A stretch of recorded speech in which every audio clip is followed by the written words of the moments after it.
video we are going to discuss the JEE Mains exam that was held on 24th February 2021 in organic section of both shift 1 and shift 2. ठीक है, तो इसमें we are going to see the analysis कि यार questions कहाँ से आ रहे हैं, तो हमें कौन से chapters को ज़्यादा weightage देनी है. That I'm going to tell you after we discuss all the questions that were asked on 24th Feb. Okay, so for those of you who don't know me, let me introduce myself. I am Himanshu. I am a graduate from IIT Kharagpur. I cleared JEE in 2009 and since past many years I have been catering to JEE and NEET experience. Okay, so let's start. Let's have a look at the questions that were asked in inorganic chemistry. Okay, so the first question, guys, that was asked on periodic classification. Very simple question. Arrange, some elements are given to you. Arrange these elements in decreasing order of ionization enthalpy. So you have to arrange them in decreasing order, मतलब from highest ionization enthalpy to lowest ionization enthalpy. Okay, this question was asked in your shift 1, morning shift में पूछा गया था. Okay, as we go across the period, ionization energy increases because effective nuclear charge बढ़ता है. As we go down the group, ionisation energy कम होती है, मतलब कम एनर्जी चाहिए इलेक्ट्रॉन को बाहर निकालने के लिए. क्यों? क्योंकि शेल या साइज या वैलेंस इलेक्ट्रॉन न्यूक्लियस से दूर होते जाता है. बिल्कुल सही. ठीक है, अब अगर हम अरेंज कर लेते फटाफट, magnesium, aluminium, silicon, phosphorus, sulphur, तो जैसे हम इधर जाते हैं आयनाइजेशन एनर्जी बढ़ती है, बट इसमें दो एक्सेप्शंस है. फास्फोरस जो है वो हाफ फिल्ड है, राइट, हाफ फिल्ड है, और मैग्नीशियम की एल्यूमिनियम से ज्यादा होती है. क्यों? क्योंकि इसमें इलेक्ट्रॉन 3s से निकलेगा और इसमें से इलेक्ट्रॉन 3p में से निकलेगा, और we know because 3s is closer, उसकी पेनिट्रेशन पावर ज्यादा होती है, क्लोजर टू द न्यूक्लियस होता है, इसलिए उसमें से इलेक्ट्रॉन निकालने में ज्यादा एनर्जी देनी पड़ती है. तो सही ऑर्डर क्या हुआ? फॉस्फोरस सबसे ज्यादा, देन सल्फर, देन सिलिकॉन, फिर उसके बाद मैग्नीशियम और फिर aluminium. This is the right order, guys. I hope you have done it correctly. So that means कौन सा सही ऑप्शन है हमारा? It is option A. Okay, and for those of you जिन्होंने ये एग्जाम नहीं दिया है, solve it with me so that you are also involved in the solving. Okay, चलो. Next question, this is on the structure chemical bonding से simple सा question है. Shape of I3 minus. I3 minus की shape बतानी है. बहुत ही simple question. First क्या करोगे आप? हाइब्रिडाइजेशन निकालोगे एंड फिर उससे आप शेप बता दोगे. तो I3 माइनस सेंट्रल एटम भी कौन है? आयोडीन ही है. बाकी के दो आयोडीन सराउंडिंग एटम बन जाते हैं.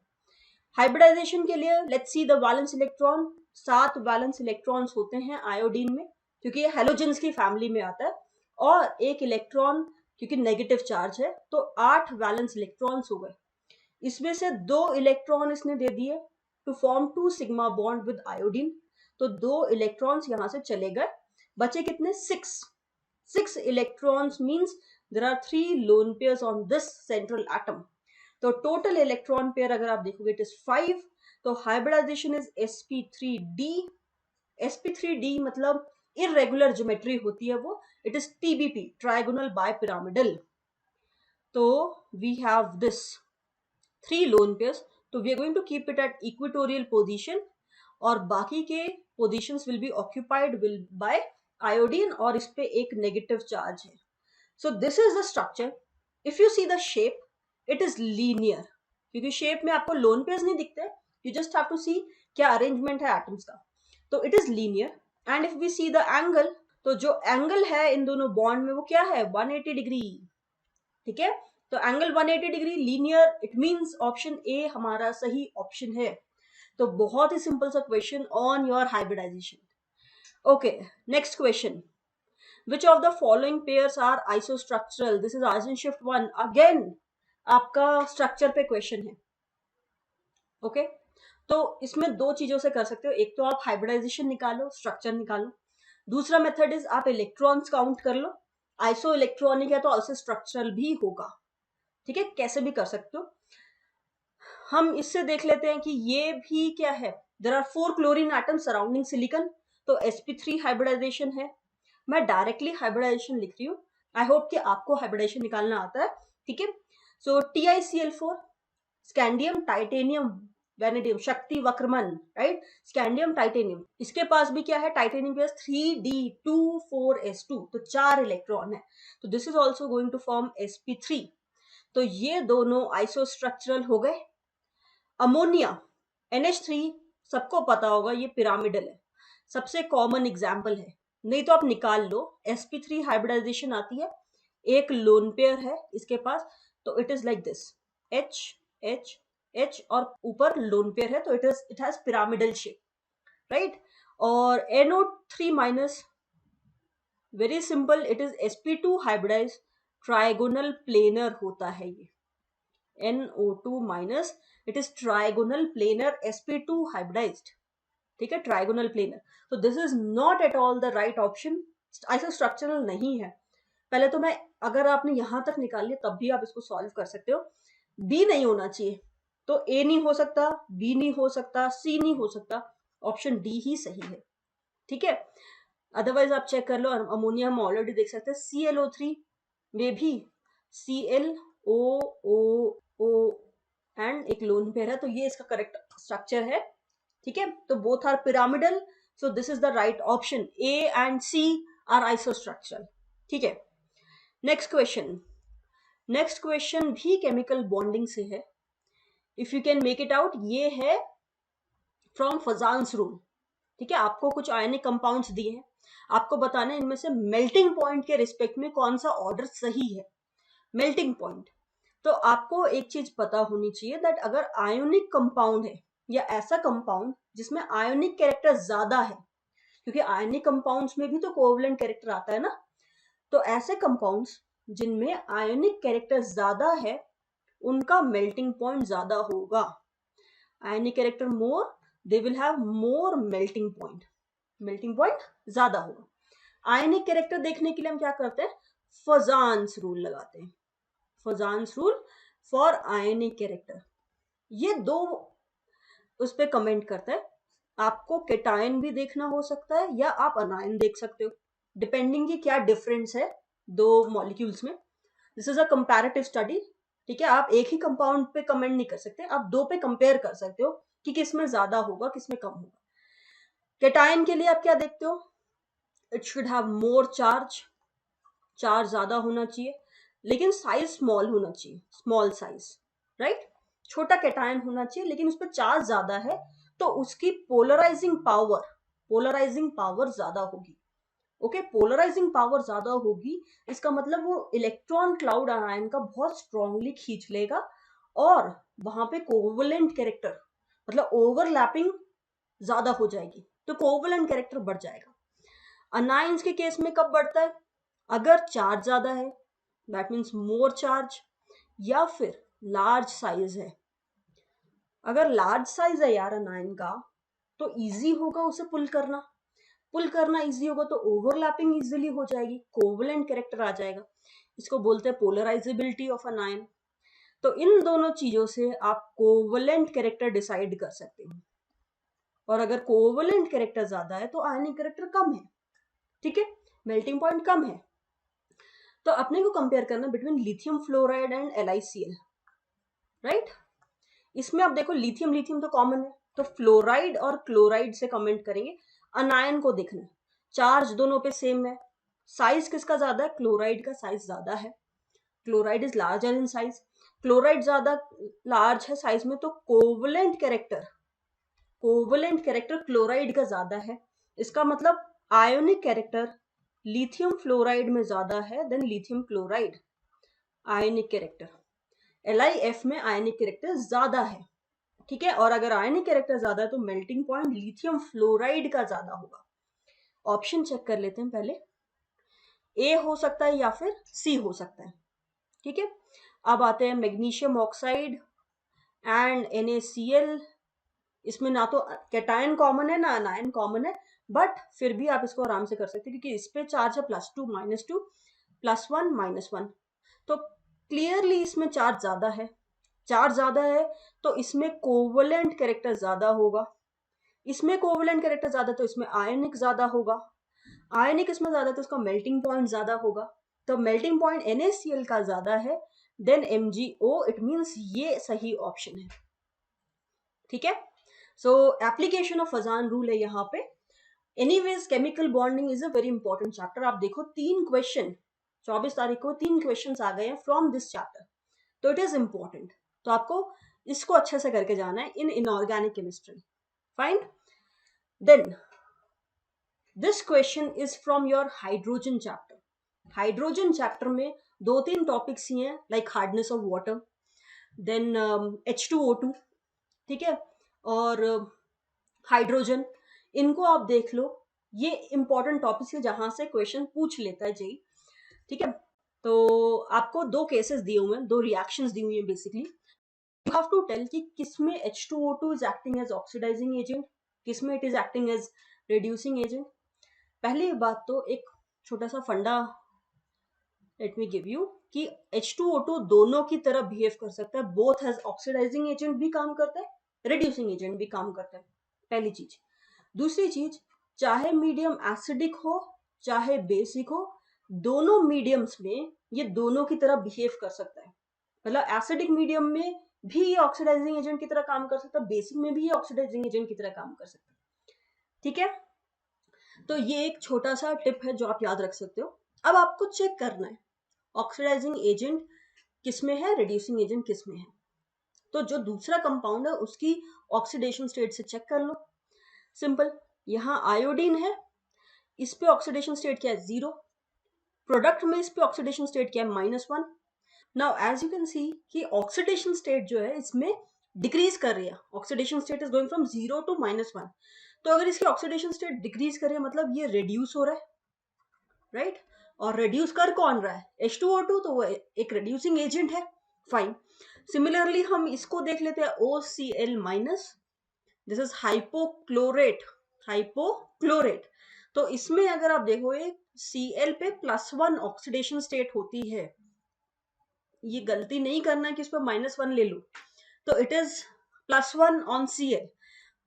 अगर इस पे +1 है, क्लोरीन पे आप देखो इट इज 0. तो you can clearly see again oxidation state has decreased from +1 to 0. तो डिक्रीज हुई है ऑक्सीडेशन स्टेट, डिक्रीज हुई है इसका मतलब रिडक्शन हुआ है, गेन ऑफ इलेक्ट्रॉन हुआ है. तो who has reduced it, H2O2. तो again in this case H2O2 is acting as a reducing agent. So in both the cases H2O2 acts as a reducing agent. So option B is the right option, dear students. Fine. Chalo. Next question. Again a question from hydrogen chapter. It was asked in shift 2. Very simple question. Statement 1. Hydrogen is most abundant element in universe but not so in Earth's atmosphere. This is correct. Hydrogen in the universe, the most abundant element is hydrogen. Second statement says hydrogen is the lightest element. This is also correct, right? In the periodic table it comes on the top. सबसे हल्का element है ये. So both the statements are correct, but statement 2 is not the right explanation for statement 1. Now this is a memory based question, so I'm not sure whether it was asked exactly like this. Okay, so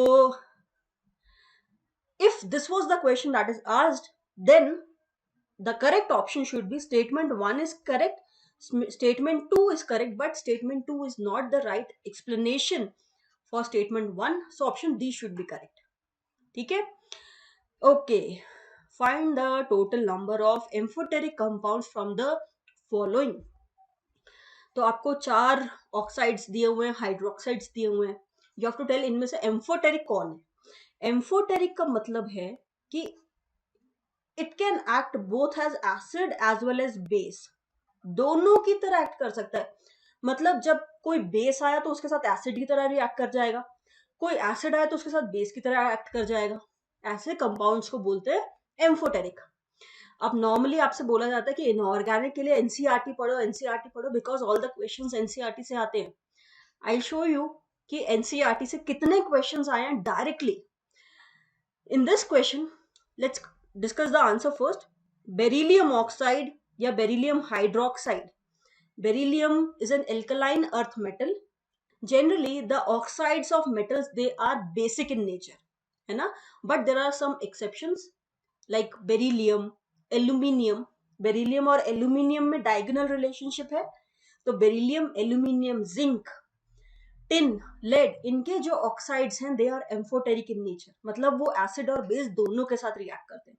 तो these two are amphoteric, this is basic, this is basic, not amphoteric, not acidic.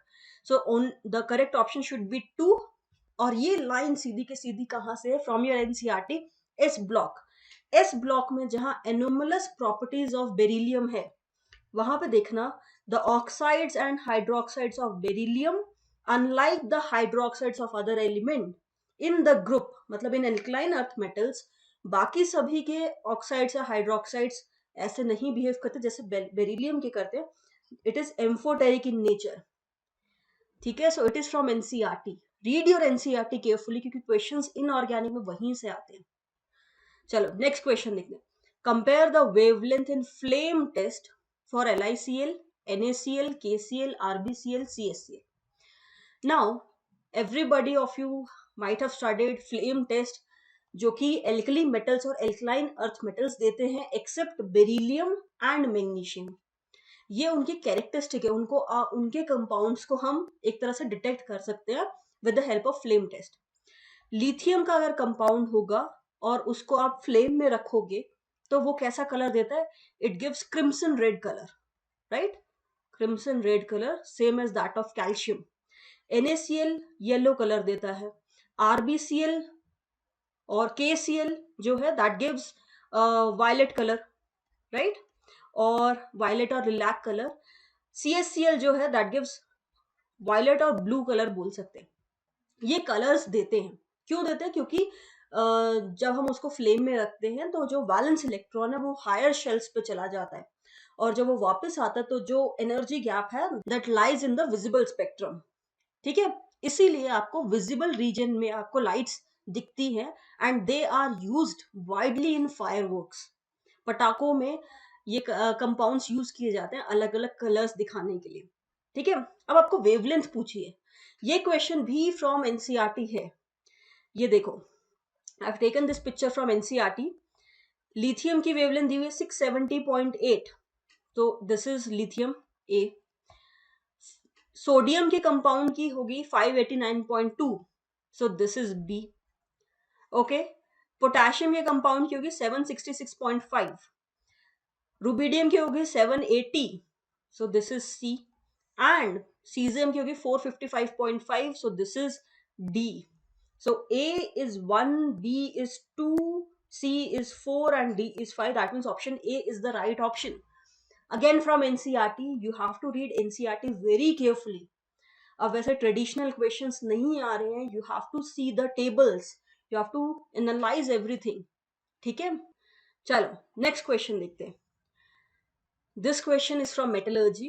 Al2O3.XH2O. This is an impure ore. Aluminium किससे extract करते हैं? From bauxite.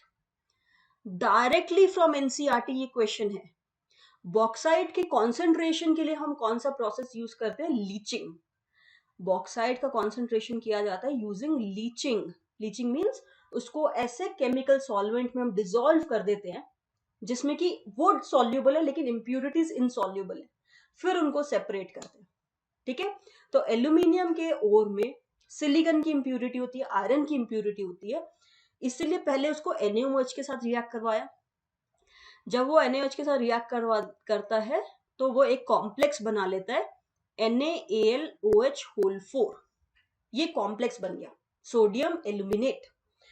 फिर इसमें एक बी gas, carbon dioxide gas which is acidic in nature, वो डाली जाती है जो कि सोल्यूशन को सैचुरेट कर देती है और ये प्रेसिपिटेट कर जाता है. तो it forms Al2O3 that is alumina. ठीक है, this reaction is given in NCERT. आपको I show you the place where it is given in NCERT. See this leaching of alumina from bauxite. This is your first reaction. Al2O3 with NaOH gives this. If you have studied it carefully, you would have answered this question. And then NaAlOH4 is treated with carbon dioxide and you get this. Then we heat it to a high temperature, so you get Al2O3, that is alumina. Okay? If you see the correct option, it should be NaAlOH4, then B is CO2 and C is Al2O3 alumina. That means option A is the right option. Very simple question again from NCERT from metallurgy. ठीक है. Shift 2 में भी ये question आया from metallurgy. So again metallurgy is important क्योंकि JEE main में normally metallurgy से question आ ही जाता है, उसको छोड़ के मत जाना. बहुत ही सिंपल क्वेश्चंस आते हैं. यहाँ पे आपको एलिमेंट्स दिए हुए हैं और उनके ओर्स दिए हुए हैं, you have to match them. Aluminium का ओर एवरीबडी नोज दिस. जो बच्चे अभी 9th-10th में भी हैं they also can answer this question. Aluminium का ओर कौन है? Bauxite. So this is option 4. ए का option 4 is the right option. Zinc. Zinc का ओर है calamine. ZnCO3 calamine, right. Fe सिडराइट. FeCO3 that is सिडराइट. Copper malachite, it is a double salt, copper carbonate and copper hydroxide. So this is option 2, this is 1 and this matches with 4. और ये question भी from NCERT है. एक table दी हुई है last में. सी aluminium का ओर, दो ही ओर है यार एल्यूमिनियम की, क्रायोलाइट और बॉक्साइट. क्रायोलाइट को एल्यूमिनियम के एक्सट्रैक्शन में यूज कर लेते हैं क्योंकि वो मेल्टिंग पॉइंट को डिक्रीज कर देता है, कंडक्टिविटी बढ़ा देता है. ठीक है. आयरन के haematite, magnetite, siderite. Copper, copper pyrite, copper glance, malachite, cuprite. इस टेबल को एक बार अच्छे से देख के जाओ जब भी आप एग्जाम देने जाओ. Zinc, zinc blende, this is a very tough name. ठीक है. This calamine zincite. तो इस टेबल को बहुत अच्छे से देख के जाओ. Okay. So your correct option should be A4B3C1D2. That is option A is the right option. ठीक है. चलो चलो नेक्स्ट क्वेश्चन देखते हैं. आपको कुछ रिएक्शंस दी हुई है. तो ammonia ligand is getting added to copper और एक कॉम्प्लेक्स बनते जा रहा है. स्टेप बाय स्टेप आपको शो कर रखा है फॉर्मेशन ऑफ कॉम्प्लेक्स. उन कॉम्प्लेक्सेस के फॉर्मेशन कॉन्स्टेंट्स भी आपको दिए हुए हैं, K1, K2, K3, K4. आपको बताना डिसोसिएशन कांस्टेंट आपको दिया हुआ है. इसका जो डिसोसिएशन कांस्टेंट है वो ये है और ए की वैल्यू बतानी है. सबसे पहली बात तो डिसोसिएशन कांस्टेंट जो है that is inverse of stability constant, right. Stability constant. और स्टेबिलिटी कांस्टेंट हम कैसे निकालते हैं? By the product of every step 10 to the power 4 into 2 into 10 to the power 3, 5 into 10 to the power 2 into 10 to the power 2. तो ये क्या आ गया? It is 10 into 10 to the power 7, 7 plus 4, 11. So 10 to the power 11, that is 1 into 10 to the power 12. This is your stability constant. So to find out dissociation constant, it is inverse of stability constant, that is this. ठीक है. Reciprocal हो जाएगा 1 into 10 to the power minus 12. अब आप इसको relate करो to a into 10 to the power minus 12. 10 to the power minus 12 common, that means a is equal to 1. तो your correct option, तो ये correct answer, it is integer type में था ये, तो करेक्ट आंसर क्या है आपका? 1. ओके. चलो नेक्स्ट क्वेश्चन. ये शिफ्ट 2 में आया है कोऑर्डिनेशन कंपाउंड से. तो कोऑर्डिनेशन कंपाउंड भी इंपॉर्टेंट है जेई मेंस के लिए. Which will be the magnetic moment of following complexes. आपको कॉम्प्लेक्सेस दिए हैं, मैग्नेटिक मूवमेंट निकालना है. वी नो कि जो क्लोरीन है that is a weak field ligand. तो क्लोरीन वीक फील्ड है तो पेयरिंग नहीं होगी. आपके पास क्या है? Fe+2 है. तो Fe+2 की इलेक्ट्रॉनिक कॉन्फ़िगरेशन होगी 3d6 4s0. Okay. So there are 6 ligands. Coordination number 6 है. सो you need 6 vacant orbitals. ठीक है. तो you have T2G, you have EG. 6 electrons fill करने हैं. 1 2 3 4 5 6. 6 electrons have been filled. अब आप देखो 4 अनपेयर्ड इलेक्ट्रॉन है, और अगर 4 अनपेयर्ड इलेक्ट्रॉन है मैग्नेटिक मूवमेंट क्या होगा? 4.9. तो एक ही ऑप्शन है जिसमें 4.9 है. ठीक है. तो that is your correct option. इसका मतलब बाकियों का आप सिमिलरली चेक कर लो. ऑक्सिलेट कोऑर्डिनेशन नंबर 2 होता है, एक ऑक्सिलेट का तेरा 3, तो 6 हो गया. ऐसे ही MnO4 2 माइनस, MnO4 2 माइनस, यहाँ पे Mn जो है that is in +6 oxidation state, so it has 1 electron in D. तो क्लियरली इसका एक अनपेयर्ड इलेक्ट्रॉन है, तो 1.73 ये भी सही है. इस तरह से आप बाकियों का भी चेक कर लो. Your correct option is option B. ठीक. Okay. Next question, what is the correct order of density of FeCuCoZn? ये क्वेश्चन कहां से है? D एंड F ब्लॉक से ये क्वेश्चन है. अगेन क्वेश्चन फ्रॉम एनसीईआरटी, एक प्रॉपर्टी पे है, फिजिकल प्रॉपर्टी डेंसिटी पे क्वेश्चन है. तो आपको इसको रिलेट करना है. आपको पता है डी ब्लॉक में जब हम लेफ्ट टू राइट जाते हैं मास इंक्रीज करता है, बिकॉज हम डेंसिटी की बात कर रहे हैं. तो density is mass by volume. दो चीजों पे डिपेंडेंट है, मास और वॉल्यूम पे. तो मास इंक्रीज करता है. वॉल्यूम की अगर हम बात करें, साइज जब हम लेफ्ट टू राइट जाते हैं पहले वो डिक्रीज करता है एंड देन इंक्रीज करता है. पहले डिक्रीज करता है अप टिल मैंगनीज, फिर फीकोनी इक्वल होता है और फिर कॉपर जिंक बढ़ जाता है. राइट. तो इसकी वजह से वॉल्यूम जो है वो वेरी करती है. तो इन दोनों फैक्टर्स को जब हम मिलाते हैं उसका डेंसिटी पे क्या इंपैक्ट पड़ता है वो आप एनसीईआरटी के टेबल से देख सकते हो. ये मैंने वहीं से लिया है. So as you can see density हम जा रहे हैं फ्रॉम लेफ्ट टू राइट, तो डेंसिटी इंक्रीज कर रही है. निकल और कॉपर की एकदम बराबर है, बट जिंक की फिर से कम हो गई. जिंक की डेंसिटी डिक्रीज कर गई. और कितने से डिक्रीज करी? क्रोमियम की अगर आप डेंसिटी देखो इट इज 7.19 और जिंक की है 7.1. तो आपको याद रखना है कि डेंसिटी डिक्रीज करती है टिल कॉपर एंड जिंक की डेंसिटी क्रोमियम से भी कम होती है. क्लियर? तो as we go across the period in D block elements density increases and density of zinc is less than chromium. तो आप अरेंज कर सकते हो इंक्रीजिंग डेंसिटी में. तो क्रोमियम की, मैंगनीज की ज्यादा क्रोमियम से, then Fe, then cobalt, then nickel, copper और जिंक की इससे भी कम है इस वे में. ठीक है. As we go across the period density increases, exception is zinc की डेंसिटी इज लेस, क्योंकि ये दो फैक्टर्स रोल प्ले कर रहे हैं. अब आपको यहाँ पे अरेंज करना है. Very simple. Fe, then cobalt, then copper, but zinc की इससे कम है. ठीक. अगर आपको ये याद नहीं था अभी याद कर लो, सो दैट नेक्स्ट टाइम जब भी ये आता है you are able to do it. ठीक है. So that means the correct option is option C. Fine. चलो next question. This is from environmental chemistry. The gas release during anaerobic means in the absence of oxygen. Aerobic में oxygen लेते हैं वो, फिर degrade करते हैं, जो vegetables है उनको ब्रेक डाउन करते हैं.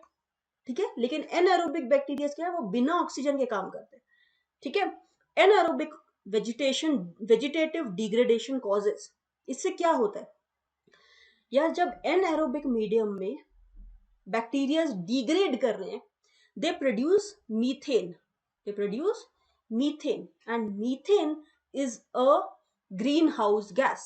तो मीथेन क्या करते हैं, टेम्परेचर को, एटमॉस्फेयर के टेम्परेचर को इंक्रीज करने का काम करती है अगर वो ज्यादा अमाउंट में प्रेजेंट हो in the atmosphere. Clear? So it is a cause of global warming. And ये question is from environmental chemistry from your NCERT. See, I have taken a clipping from there. Beside carbon dioxide, other greenhouse gases are methane, water vapor भी आपका एक greenhouse gas है. Okay? Nitrous oxide, chlorofluorocarbons, ozone, they all are greenhouse gases. तो यहां से आप इससे एक फीडबैक ले सकते हो ग्रीन हाउस गैसेस कौन कौन सी है वो याद कर लो. देन मीथेन कैसे प्रोड्यूस हो रही है? Is produce naturally when vegetation is burned. क्योंकि अब जब हम वेजिटेशन को बर्न करते हैं कार्बन डाइऑक्साइड गैस रिलीज होती है, मीथेन रिलीज हो रही है. डाइजेस्टेड और rotted in the absence of oxygen. मतलब बिना ऑक्सीजन में अगर उसको डाइजेस्ट कर दिया, ब्रेक डाउन कर दिया या वो सड़ गई तो भी मीथेन गैस प्रोड्यूस होती है. वो भी ग्लोबल वार्मिंग का कॉज है. ठीक है. तो रीड दिस. जो भी पॉल्यूशन है, air pollution, soil pollution, water pollution, उन पे क्वेश्चन आ सकता है, उनको अच्छे से करके जाना. ठीक है. Okay. Again another question from environmental chemistry that was asked in your shift 2. The parameter biological oxygen demand, आप देखोगे लास्ट ईयर भी बीओडी पे क्वेश्चन आया था। बायोलॉजिकल ऑक्सीजन डिमांड क्या होता है? फर्स्ट ऑफ ऑल इसको अगर आप एक बार बेसिक समझ लोगे कि ये क्या है, then this question is very easy for you. तो this is saying the parameter, ये जो एक पैरामीटर है BOD, biological oxygen demand, it is an important criteria for survival of aquatic life. कि जो पानी में जो मछलियां हैं या एक्वेटिक लाइफ है, उनकी लाइफ कैसी है, कहीं वो मर तो नहीं रही, कि वो हेल्दी वाटर में तो है, उनकी लाइफ कैसी है, उसके लिए एक बहुत important parameter that is biological oxygen demand. This is absolutely correct. ठीक है, क्या होता है जब पानी में बहुत सारे न्यूट्रिएंट्स आ जाते हैं, पानी से बह के बहुत सारे न्यूट्रिएंट्स आ गए, तो उसमें बहुत सारे न्यूट्रिएंट्स हैं, तो वहां पे बैक्टीरिया का ग्रोथ हो जाएगा। अब वो बैक्टीरिया क्या करेंगे, फंक्शन करने के लिए उन्हें ऑक्सीजन चाहिए, राइट। तो जो भी पानी में डिजॉल्व ऑक्सीजन है, वैसे ही बहुत कम डिजॉल्व ऑक्सीजन होती है पानी में, we have studied solubility solutions में, ऑलरेडी बहुत कम ऑक्सीजन डिजॉल्व है, वो बैक्टीरियाज ले जा रहे हैं। तो अगर वो बैक्टीरियाज वो ऑक्सीजन ले लेंगे, मछलियों के लिए क्या बचेगा? ठीक है, सो इसीलिए अगर न्यूट्रिएंट्स कम जाएंगे पानी में, बैक्टीरिया की ग्रोथ कम होगी, ऑक्सीजन कम वो यूज करेंगे, that will be available for aquatic life. ठीक है, तो यहां पे चेक की जाती है biological oxygen demand. So biological oxygen demand is a very important parameter. The optimum BOD 6.5। Now अगर 6 से बीओडी कम होता है, तब एक्वेटिक लाइफ पुअर मानी जाती है, it should be more than 6। ठीक है, so this is right, that means option statement 1 is true, statement 2 is true. ठीक है, चलो, so if we see the analysis of inorganic chemistry, आपके पीरियोडिक से सिर्फ एक ही क्वेश्चन आया है on ionisation enthalpy. Chemical bonding बहुत इंपॉर्टेंट है, क्योंकि इसमें एक क्वेश्चन भी आया, दो भी आए हैं, तो वो बहुत अच्छे से करके जाना, स्पेशली आपका हाइब्रिडाइजेशन वाला पार्ट, मॉलिक्यूलर ऑर्बिटल थ्योरी वाला पार्ट, वो बहुत अच्छे से पढ़ के जाओ। हाइड्रोजन चैप्टर करके जाओ, क्योंकि उसमें से क्वेश्चंस आ रहे हैं, and S block. Important chapters को मैं आपको टिक कर देती हूँ, जो आप पढ़ के जाओगे, बिल्कुल नहीं छोड़ोगे। ठीक है, चाहे आपका मार्च में एग्जाम है, अप्रैल, कभी भी है। सो कोऑर्डिनेशन कंपाउंड एंड रटने वाला नहीं है, अगर आप समझ के करोगे तो आपको बहुत इजी लगेगा एनवायरमेंटल केमिस्ट्री। तो ये चैप्टर्स आपको डेफिनेटली करके जाने हैं। ठीक है, इस बार if you see P block पे क्वेश्चंस कम आए हैं, या फिर बिकॉज मेमोरी बेस्ड क्वेश्चंस ही अभी हम डिस्कस कर पा रहे हैं, तो वी डोंट नो कि क्या क्वेश्चन आया है। बट पी ब्लॉक से जब भी क्वेश्चन आता है, it is mostly on structure, या हाइपो, ऑक्सो, पर, मेटा, ये कब यूज करना है उस पे होता है। तो have a look at these things from P block. ठीक है, so this is the complete analysis of inorganic chemistry. I wish you good luck. Keep working hard and crack J with a very good rank.